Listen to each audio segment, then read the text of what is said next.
news. Governor Ron DeSantis of Florida officially launching his 2024 presidential campaign. There's some questions over whether he'll gain momentum as polling still shows that he trails by quite a bit. I mean, look at the numbers. Former President Trump at 56%. And there were some who immediately mocked the campaign rollout because of tech glitches, but I think that's really a distraction from the substance of all this. Leland Vittert, host of Unbalanced, joining me right now. We've waited patiently for a lot of big announcements. Leland, 20 minutes doesn't seem like that much of a wait. But I just found out his name is pronounced DeSantis. Was that breaking news to anybody else but me? It caught my ear as well, Adrienne. Look, overall, the good news for Ron DeSantis about the problems and sort of the embarrassment of his launch, not launching, at least for the first 20 minutes, is what was true an hour before that, when everybody was logging on to Twitter to hear him, which is Twitter isn't real life. Voters are not watching this. Voters aren't listening to his hour-long discussion with Elon Musk about policy points. So fine, you have these two competing narratives existing on Twitter, one from the campaign saying Ron DeSantis is so popular that he broke the internet, and the other saying, hey, look, this is just the result of a completely terrible campaign apparatus and a harbinger of things to come.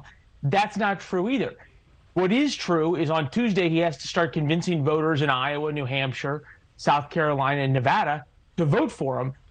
Probably what happened yesterday doesn't really move the needle that much either way. Yeah, it really doesn't. And it's an unimportant topic when really we need to look at the fact that he's talking about wanting to build a border wall and a number of other things that he thinks he's going to tackle, like he's tackled them in Florida, that he wants to make America more like Florida with some of the legislation he's been able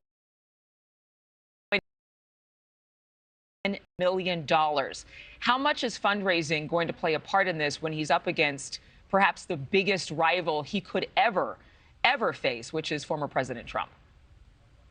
If money was the answer in primaries and he with the most money earliest won, you'd have President Jeb Bush, you'd have President Scott Walker, you'd certainly have President Hillary Clinton in 2008 and 2016. I could keep going. The fact of the matter is it impressive? Is it a big amount of money? Does he now have more in his super PAC than Jeb Bush spent on his entire campaign? Yeah, all of those are true.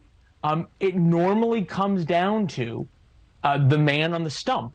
And I think what we saw yesterday, and I agree with you that substance is important, but style is important too. There's a lot of presidents who have gotten elected based on style and not based on their nuanced policy talking points. Again, see President Jeb Bush, who had sort of this very, very focus group tested policy instead of policy points.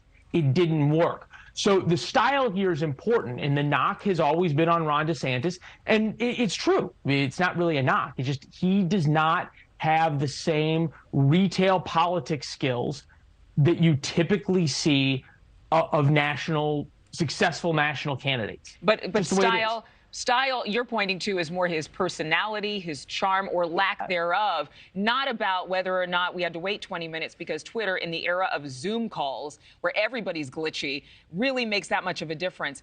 A lot of people talking about he needs to be more open with his audience, with the American people, share more about his personal life, his military experience, getting to know him.